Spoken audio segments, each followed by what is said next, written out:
Hi, my name's Edward Bodkin from Video Skills Training. I just wanted to record a quick intro to using Filmora. It's really the steps on how to open a project, what the interface looks like, and just some basic edits. If you want to know more, please feel free to get in touch, but let's get going now. So this is the Filmora interface when you first open it up, and these are previous projects you might have been working on, but we're going to click Create Project or New Project. Gives you the aspect ratio up at the top here. So we're going to be working in 16:9, but you might be working in different aspect ratios. So a vertical video or 1:1 Instagram and so on. So different options here, but we're just going to choose 16:9, the widescreen. So I'm going to click New Project and I'll just make this a bit bigger. So up at the top here, we have a few different tabs. So normally we're in My Media. This is where in this top left-hand panel, this is where we're going to have all our assets to make the video. So that's going to be the video files, the music, any pictures and so on. It does ship with certain things like some stock media, not so useful, some audio tracks, very useful. So you've got some music and you can look through by different genres and so on. We've got some titles to use, which are fantastic. Again, you've got different categories to search with. So you've got your kind of opening boards, you've got some lower thirds, which are used to make people's name titles and so on. They're probably the main ones I'd use, but call outs are other good ones. You certainly have like transitions.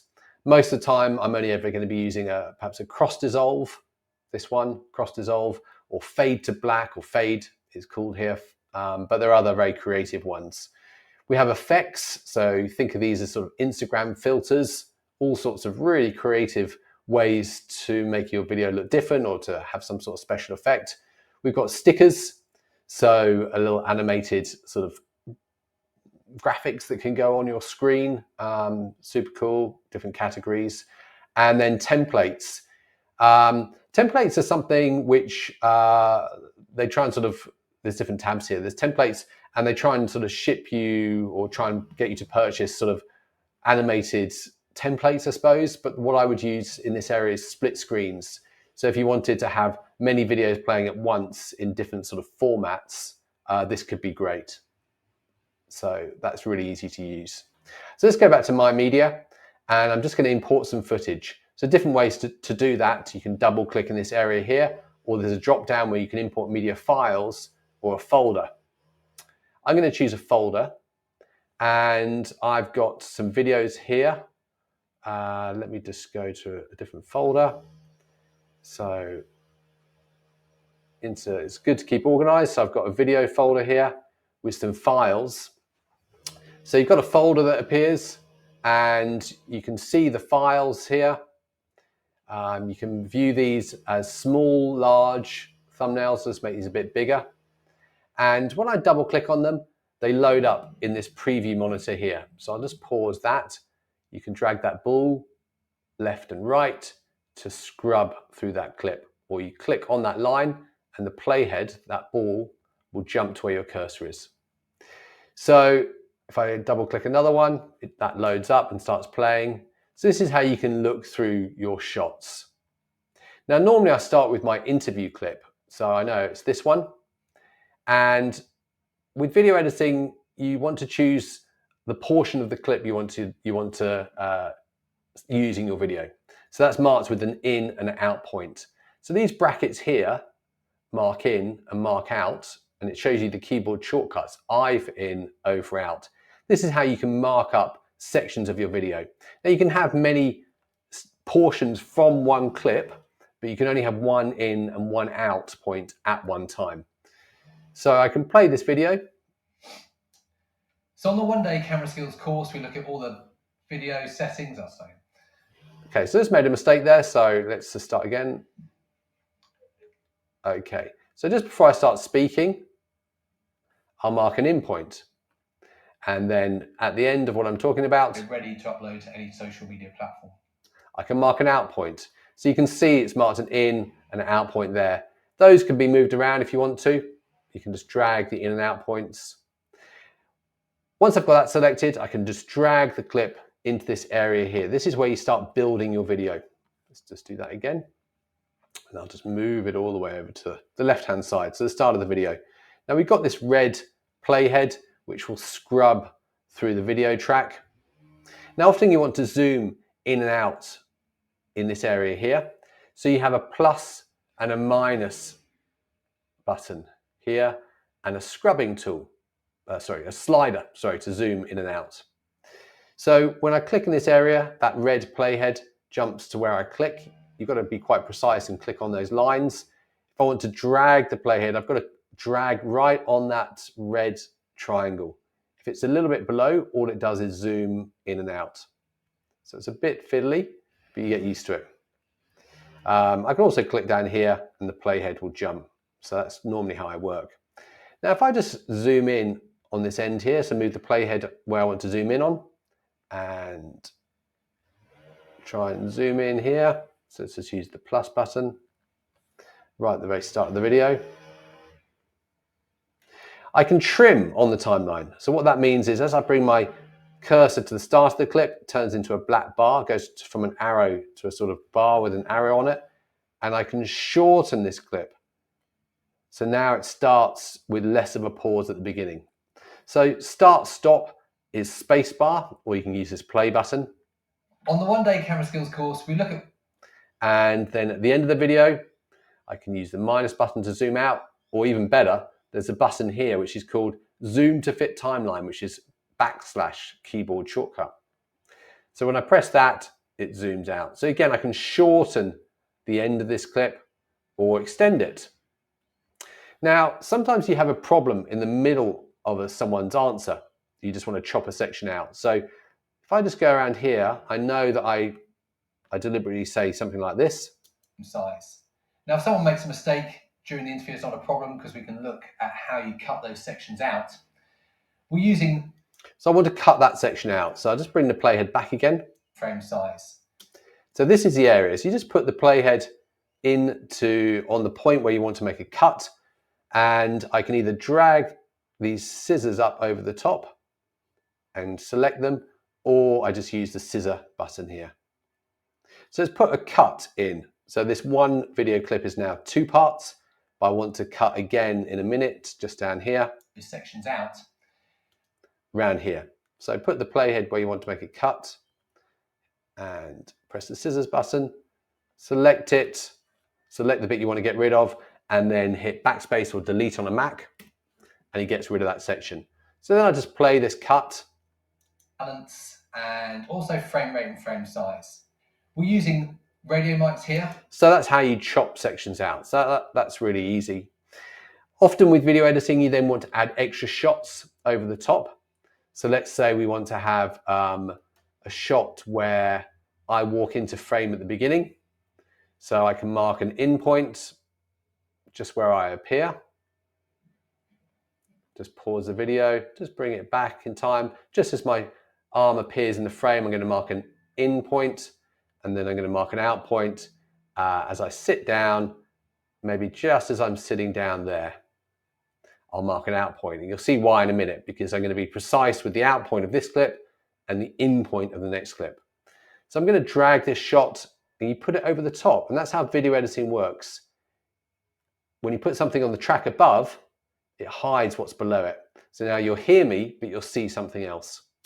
On the one-day camera skills course, we look at all the manual settings of the DSLR camera. So that's good. Now I want to add in the next shot, which is filmed from a different camera angle.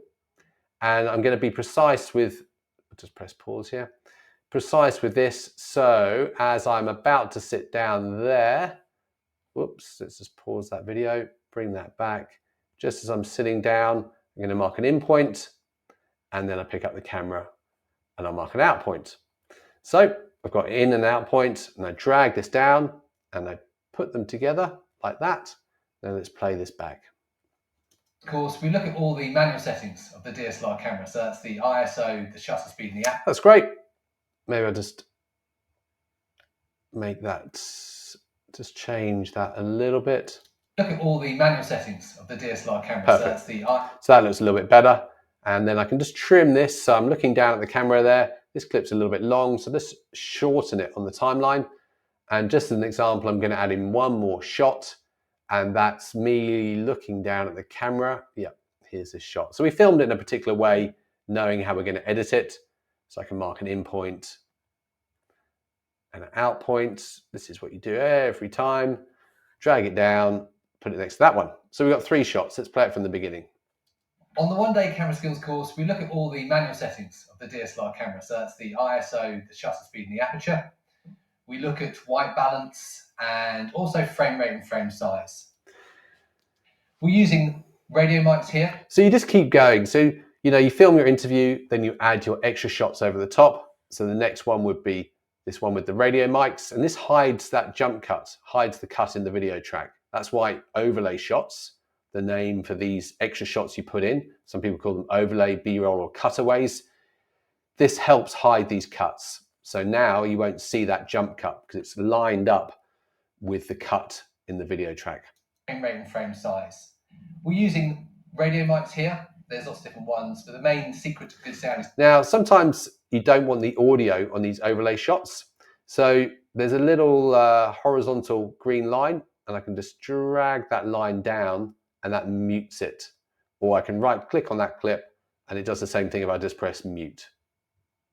I'll do the same with these, so I can do them all at once. I highlight them all by clicking sort of lassoing them all, right click and press mute. It's just having the microphone attached to the person speaking. So I'll just add one more in. So as my microphone comes up towards my chest like that, I might add in this shot. So I'll just mark an in point roughly about there. And I can drag this shot in and I'll put it there. So let's see how this looks. So the main secret to good sound is just having the microphone attached to the person speaking. And I can just shorten that and I'll mute this clip. Let's play that back. Secret to good sound is just having the microphone attached to the person speaking. And we've also put up some lights. So we've got a... And I can just shorten this clip. So you go through the project like this, and I'll just add a title. So I can go to my titles tab at the top, choose lower thirds, and I could just choose a simple one. And all you have to do is drag it down from that panel there and put it into the timeline. And I just need to adjust it. So I can just double click on, well, this is highlighted. This panel is open on the right-hand side. And we're in a different workspace. So there are different layout modes. So up in the top right-hand corner, there's a little symbol or icon, and you can choose different layouts for Filmora.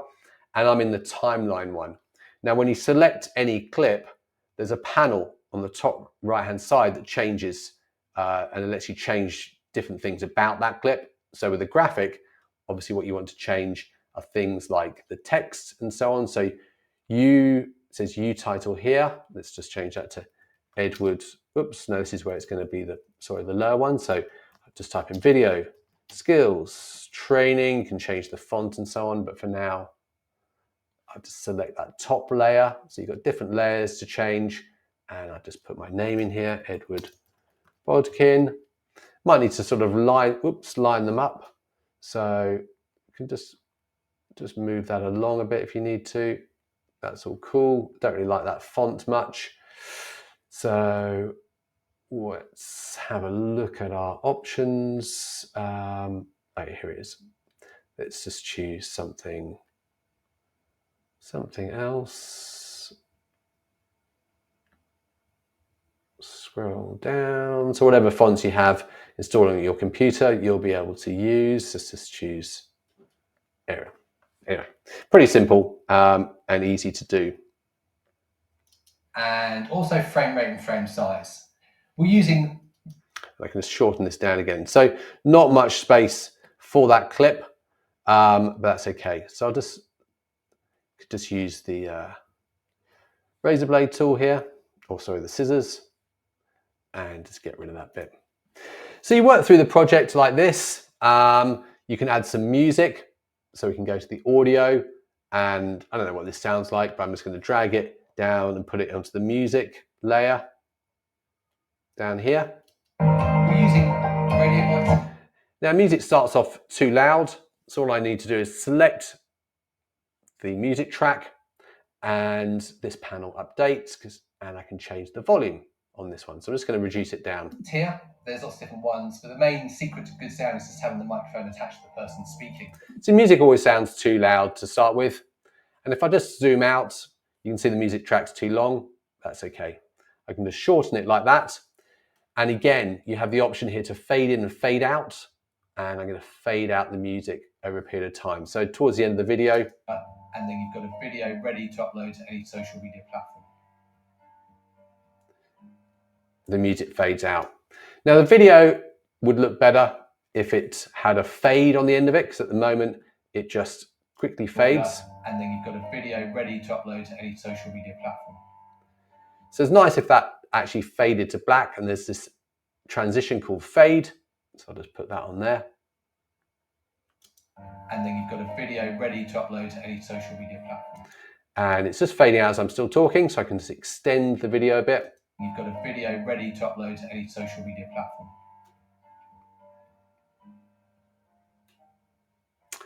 And you might have a call to action at the end and so on. So you can always just go back and to your type tab, and you could just add, there's some simple plain text you could use at the end if you wanted to do for more information, or your URL, you could quickly put that at the end as well.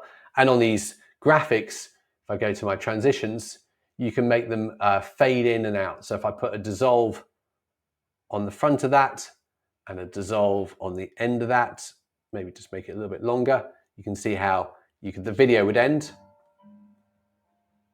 And then it could come up with, for more information, please contact, and so on. And now if you want the music longer, all you have to, just extend it out. So like that. So you still got music, but you still have the fade. So it's super easy to use, and you go back and forth, make sure it all looks good. And I'll just go back to the media tab here. When you finish your video and you want to export it, you just have to hit the export button. It's in the top right hand corner, and you choose, give it a name, choose where you want to save it to.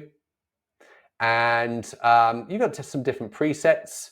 So if I click settings, you could choose quality low, recommended, or higher. H.264 is always what you want for social media. It makes an MP4 file. All these settings are going to match what your video are. So I'll click apply, and all you have to do is click export. So that's really how all that works. So that's a really quick walkthrough of using Filmora 12. It's a really great program. Obviously there's more to it, but I really encourage you just to have a go with it. You can download it for free. The videos are watermarked until you buy a license, but it's something you can just try, and hopefully that gave you a little flavor. If you wanted to do a workshop and spend half a day or a day learning to edit with Filmora, please get in touch. It will really give you all the skills. So as you can see, you can get started very quickly. There are more options there in terms of color correction, making your audio better, even making captions with an AI tool. So it will do voice to text transcription. So lots and lots of great tools in Filmora 12. If you have any questions, I'll be happy to answer them. So please get in touch with me, info@videoskills.com.au. And my name is Edward Bodkin from Video Skills Training. Thanks for watching.